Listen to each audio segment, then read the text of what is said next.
ખબરોમાં બન્યા રહેવા માટે બેલ આઇકોન દબાવો અને એબીપી અસ્મિતાને સબસ્ક્રાઇબ કરો। नमस्कार। आपने सबने नवरात्रिना पावन पर्वनी अनेक अनेक शुभकामनाओं। गुजरात के मुख्यमंत्री श्री विजय रूपाणी जी, उपमुख्यमंत्री श्री नितिन भाई पटेल, गुजरात भाजपा प्रदेश अध्यक्ष और संसद में मेरे साथी श्रीमान CR पाटिल जी, अन्य सभी मंत्रीगण, सांसदगण, विधायकगण, मेरे किसान साथियों, गुजरात के सभी भाइयों और बहनों, नवरात्रि के इस पावन पर्व में मां अंबे के आशीर्वाद से आज गुजरात के विकास से जुड़े 3 अहम प्रोजेक्ट्स की शुरुआत हो रही है। आज किसान सूर्योदय योजना, गिरनार रोपवे और देश के बड़े और आधुनिक कार्डियक हॉस्पिटल गुजरात को मिल रहे हैं। ये तीनों एक प्रकार से गुजरात की शक्ति, भक्ति और स्वास्थ्य के प्रतीक है। इन सभी के लिए गुजरात के लोगों की बहुत बहुत बधाई देता हूं मैं। भाइयों और बहनों, गुजरात हमेशा से असाधारण सामर्थ्य वाले लोगों की भूमि रही है। पूज्य बापू और सरदार पटेल से लेकर गुजरात के अनेक सपूतों ने देश को सामाजिक और आर्थिक नेतृत्व दिया है। मुझे खुशी है कि किसान सूर्योदय योजना के माध्यम से गुजरात फिर एक नई पहल के साथ सामने आया है। सुजलाम सुफलाम और सौनी योजना के बाद अब सूर्योदय योजना गुजरात के किसानों के लिए मील का पत्थर साबित होगी। किसान सूर्योदय योजना में सर्वोच्च प्राथमिकता गुजरात के किसानों की आवश्यकता को दी गई है। बिजली के क्षेत्र में बरसों से गुजरात में जो काम हो रहे थे, वो इस योजना का बहुत बड़ा आधार बने हैं। एक समय था जब गुजरात में बिजली की बहुत किल्लत रहती थी। 24 घंटे बिजली देना बहुत बड़ी चुनौती थी। बच्चों की पढ़ाई हो, किसानों के लिए सिंचाई हो, उद्योगों के लिए कमाई हो, ये सब कुछ इस एक कारण से बहुत प्रभावित होता था।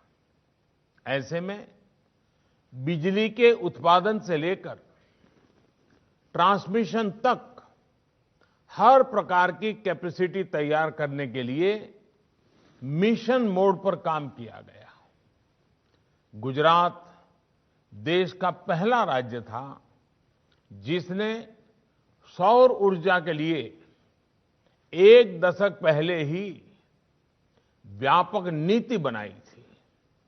जब साल 2010 में पाटन में सोलर पावर प्लांट का उद्घाटन हुआ था, तब किसी ने कल्पना भी नहीं की थी कि एक दिन भारत दुनिया को वन सन, वन वर्ल्ड, वन ग्रिड उसका रास्ता दिखाएगा।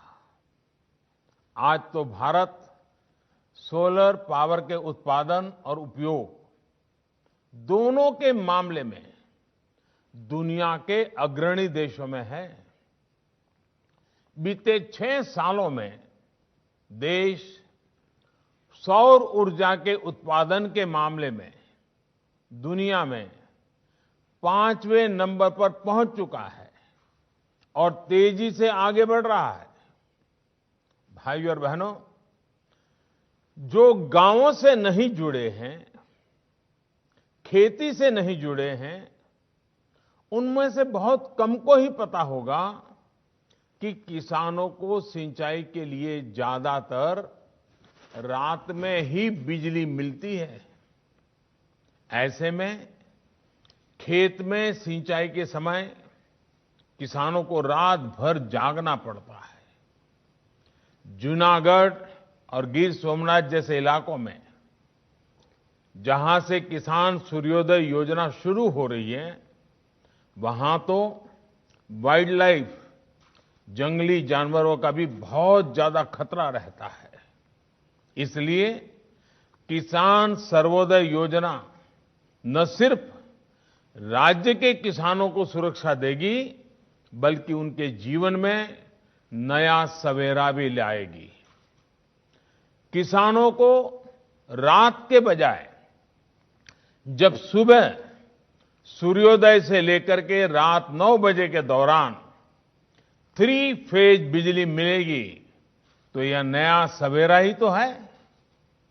मैं गुजरात सरकार को इस बात के लिए भी बधाई दूंगा कि बाकी व्यवस्थाओं को प्रभावित किए बिना ट्रांसमिशन की बिल्कुल नई कैपेसिटी तैयार करके ये काम किया जा रहा है। इस योजना के तहत अगले 2-3 वर्षों में लगभग 3,500 सर्किट किलोमीटर नई ट्रांसमिशन लाइनों को बिछाने का काम किया जाएगा। मुझे बताया गया है कि आने वाले कुछ दिनों तक 1000 से ज्यादा गांवों में ये योजना लागू भी हो जाएगी। इनमें भी ज्यादा गांव आदिवासी बाहुल्य इलाकों में है। जब इस योजना का पूरे गुजरात में विस्तार हो जाएगा, तो ये लाखों किसानों के जीवन को, उनकी रोजमर्रा की जिंदगी को पूरी तरह बदल देगी। साथियों, किसान की आय दोगुनी करने के लिए, लागत कम करने के लिए, उनकी परेशानी कम करने के लिए बदलते समय के साथ हमें अपने प्रयास बढ़ाने ही होंगे। किसानों को कहीं पर भी अपनी उपज बेचने की आजादी देना हो, या फिर हजारों किसान उत्पादक संघों का निर्माण, सिंचाई की अटकी हुई परियोजनाओं को पूरा करने का काम हो, या फिर फसल बीमा योजना में सुधार, यूरिया की 100% नीम कोटिंग हो, या फिर देश भर के करोड़ों किसानों को सॉइल हेल्थ कार्ड, इसका लक्ष्य यही है कि देश का एग्रीकल्चर सेक्टर मजबूत हो, किसान को खेती करने में मुश्किल न हो। इसके लिए निरंतर नई नई पहल की जा रही है।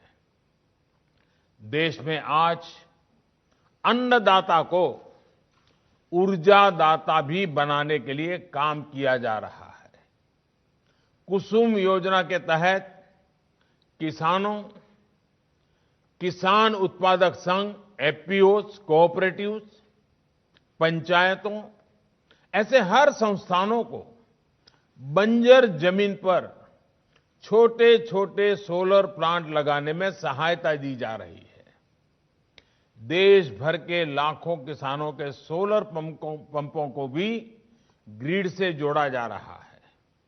इससे जो बिजली खेतों में पैदा होगी, उसको किसान जरूरत के हिसाब से अपनी सिंचाई के लिए उपयोग कर पाएंगे और अतिरिक्त बिजली को बेच भी पाएंगे। देश भर में करीब 70.5 लाख किसान परिवारों को सोलर पंप लगाने में मदद की जा रही है। इससे किसानों को सिंचाई की सहूलियत भी मिलेगी और उन्हें अतिरिक्त आय भी हो जाएगी। साथियों, गुजरात ने तो बिजली के साथ साथ सिंचाई और पीने के पानी के क्षेत्र में भी शानदार काम किया है। इस कार्यक्रम में जुड़े हम सभी जानते हैं कि गुजरात में पानी की क्या स्थिति थी। बजट का बहुत बड़ा खर्चा, सालों तक पानी के पीछे ही खर्चना पड़ा है। ये बहुत लोगों को अंदाज नहीं होगा कि गुजरात पर पानी के पीछे आर्थिक बोझ बहुत बड़ा रहता था। बीते 2 दशकों के प्रयासों से आज गुजरात के उन जिलों, उन गांवों तक भी पानी पहुंच गया है जहां कोई पहले सोच भी नहीं सकता था। आज जब हम सरदार सरोवर को देखते हैं, नर्मदा जी के जल को गुजरात के सूखाग्रस्त क्षेत्रों तक पहुंचा रही नहरों के नेटवर्क को देखते हैं, वाटर ग्रिड्स को देखते हैं, तो गुजरात के लोगों के प्रयासों पर गर्व होता है। गुजरात के करीब 80% घरों में आज नल से जल पहुंच चुका है। बहुत जल्द गुजरात देश के उन राज्यों में होगा जिसके हर घर में पाइप से जल पहुंचेगा। ऐसे में जब आज गुजरात में किसान सर्वोदय योजना शुरू हो रही है, तो सभी को अपना एक प्राण, एक मंत्र फिर दोहराना है। ये मंत्र है पर ड्रॉप मोर क्रॉप का, पर ड्रॉप मोर क्रॉप का। जब किसानों को दिन में बिजली मिलेगी तो हमें ज्यादा से ज्यादा पानी बचाने पर भी उतना ही जोर देना है, वरना ऐसा ना हो कि चलो भाई बिजली आई है, पानी बह रहा है, हम आराम से बैठे हैं, फिर तो गुजरात बर्बाद हो जाएगा, पानी खत्म हो जाएगा, जिंदगी मुश्किल हो जाएगी।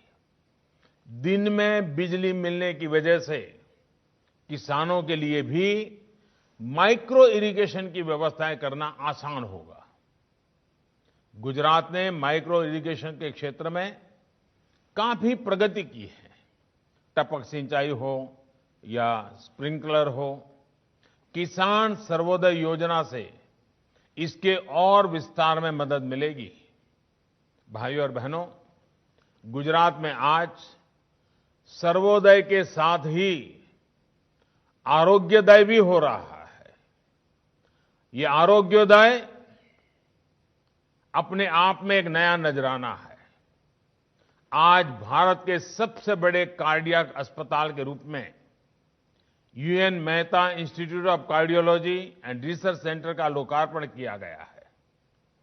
ये देश के उन चुनिंदा अस्पतालों में से हैं जिसमें वर्ल्ड क्लास इंफ्रास्ट्रक्चर भी है और उतनी ही आधुनिक हेल्थ फैसिलिटी भी है।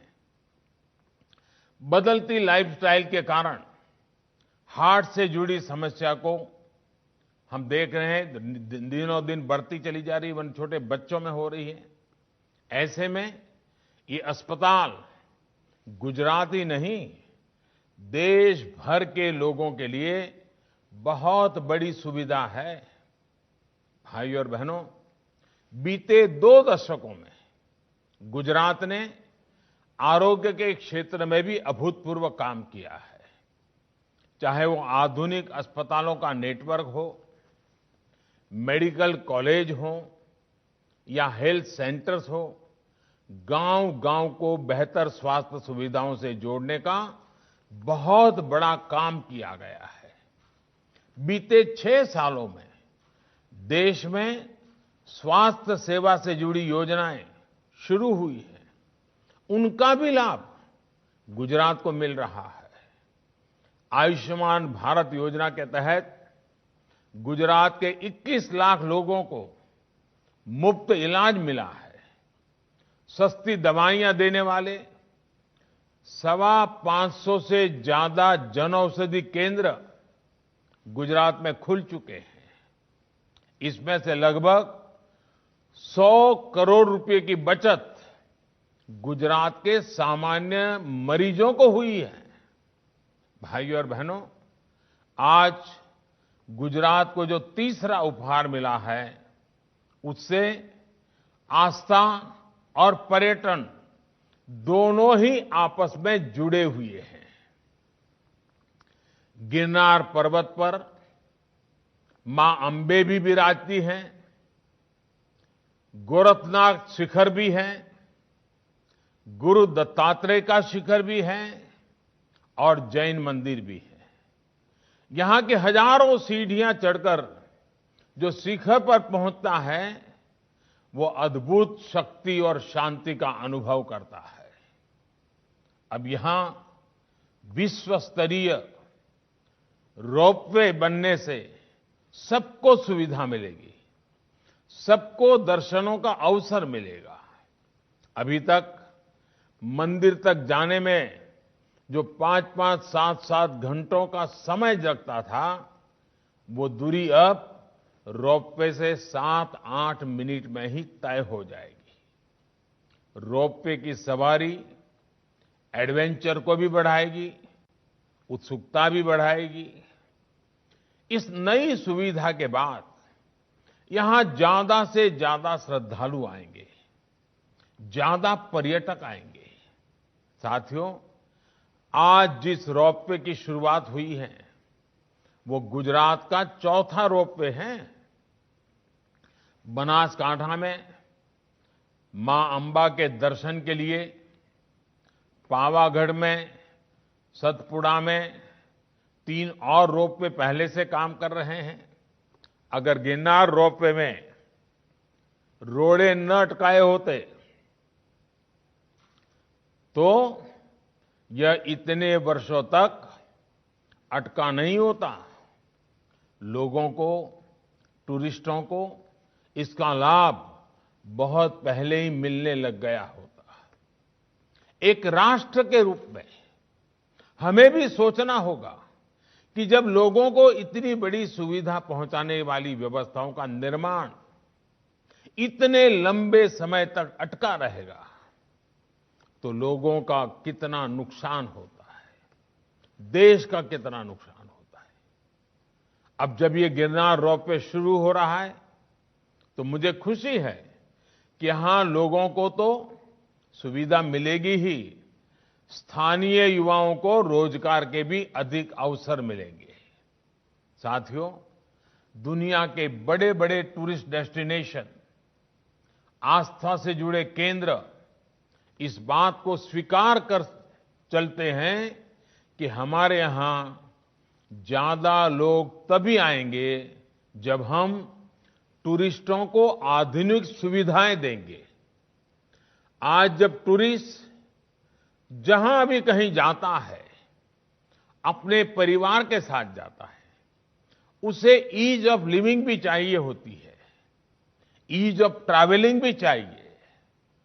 गुजरात में अनेकों जगह हैं जिनमें भारत ही नहीं, दुनिया का बड़ा टूरिस्ट डेस्टिनेशन बनने की क्षमताएं पड़ी हैं, अपार संभावनाएं पड़ी हैं। अगर माता के ही मंदिरों की बात करें तो भक्तों के लिए गुजरात में पूरा सर्किट है। मैं सब माताओं के स्थानों का उल्लेख नहीं कर रहा हूं, और गुजरात के सभी कोने में ये शक्ति रूपेण माताएं गुजरात को निरंतर आशीर्वाद देती हैं। अंबाजी हैं, पावागढ़ तो है ही है, ચોટીલા चामुंडा माताजी हैं, उमिया माताजी हैं, कच्छ में मातानो मढ़, इतने ही यानी अनगिनत हम अनुभव कर सकते हैं कि गुजरात में एक प्रकार के शक्ति का वास है। कई प्रसिद्ध मंदिर है। आस्था के स्थलों के अलावा भी गुजरात में अनेक जगह हैं जिनकी क्षमताएं अद्भुत है। अभी आपने भी देखा है कि द्वारका के पास शिवराजपुर समुद्री बीच को अंतर्राष्ट्रीय पहचान मिली है, ब्लू फ्लैग सर्टिफिकेशन मिला है। ऐसे स्थलों को विकसित करने पर वहां ज्यादा से ज्यादा पर्यटक आएंगे और अपने साथ रोजगार के नए अवसर भी लाएंगे। आप देखिए, सरदार साहब को समर्पित स्टैच्यू ऑफ यूनिटी दुनिया की सबसे ऊंची प्रतिमा अब कितना बड़ा टूरिस्ट अट्रैक्शन बन रही है। जब ये कोरोना शुरू हुआ उससे पहले ही करीब करीब 45 लाख से ज्यादा लोग स्टैच्यू ऑफ यूनिटी को देखने जा चुके थे। इतने कम समय में 45 लाख लोग बहुत बड़ी बात होती है। अब स्टैच्यू ऑफ यूनिटी को फिर से खोला गया है तो ये संख्या फिर तेजी से बढ़ रही है। इसी तरह छोटा सा उदाहरण देता हूं मैं। अहमदाबाद में कांकरिया झील, कांकरिया तालाब तक पहुंचने वालों की संख्या, एक जमाना था वहां से कोई गुजरता नहीं था, दूसरा रास्ता लेता था। उसका थोड़ा सा रिनोवेशन किया, थोड़ा टूरिस्ट को ध्यान में रख करके व्यवस्थाएं खड़ी की और आज स्थिति क्या है, वहां पर पहुंचने वालों की संख्या अब सालाना 75 लाख तक पहुंच रही है। अकेले अहमदाबाद शहर के मध्य में 75 लाख मध्यम वर्ग, निम्न मध्यम वर्ग के परिवारों के लिए ये जगह बहुत आकर्षण का कारण बन चुकी है और अनेक लोगों की रोजी रोटी का कारण भी बनी है। ये सारे परिवर्तन, टूरिस्टों की बढ़ती हुई संख्या, स्थानीय लोगों की आय बढ़ाने भी बहुत मदद करती है। और टूरिज्म एक ऐसा क्षेत्र है जहां कम से कम पूंजी लगती है और ज्यादा से ज्यादा लोगों को रोजगार मिलता है। हमारे जो गुजराती साथी, और मैं चाहूंगा विश्व भर में फैले हुए गुजराती बंधु भगिनी को मैं आज आग्रह से कहना चाहता हूं, गुजरात के ब्रांड एम्बेसडर बनकर आज पूरी दुनिया में गुजरात के लोग छाए हुए हैं। जब गुजरात अपने यहां नए नए आकर्षण का केंद्र बना रहा है, भविष्य में भी बनाने वाला है, तो दुनिया भर में फैले हुए हमारे गुज्जू बंधुओं से मैं कहूंगा वो हमारे सभी साथी उनकी बातों को पूरी दुनिया में अपने आप ही लेकर के चले जाएं, दुनिया को आकर्षित करें, गुजरात के टूरिस्ट डेस्टिनेशन से परिचित कराएं। हमें इसी को लेकर आगे चलना है, आगे बढ़ना है। एक बार फिर सभी गुजरात के मेरे भाइयों बहनों को इन आधुनिक सुविधाओं के लिए मैं बहुत बहुत बधाई देता हूं। मां अंबे के आशीर्वाद से गुजरात विकास की नई ऊंचाइयों पर पहुंचे, मेरी यही प्रार्थना है। गुजरात स्वस्थ रहे, गुजरात सशक्त बने। અને મારા ગુજરાતના ભાઈઓ બહેનોને એક દિલની વાત કરવી છે અને મને ખાતરી છે કે મારી આ વાતને આપ જરૂર સત્કારશો અને મને સાથ આપશો।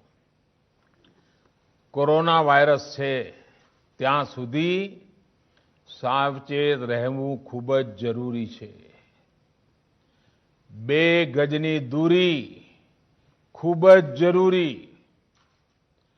માસ્ક પહેરવો પણ એકદમ જરૂરી। સાબુથી નિયમિત હાથ ધોતા રહો। જ્યાં સુધી દવા નહીં ત્યાં સુધી ઢીલાશ नहीं। इन्हीं शुभकामनाओं के साथ आपका आभार, बहुत बहुत धन्यवाद।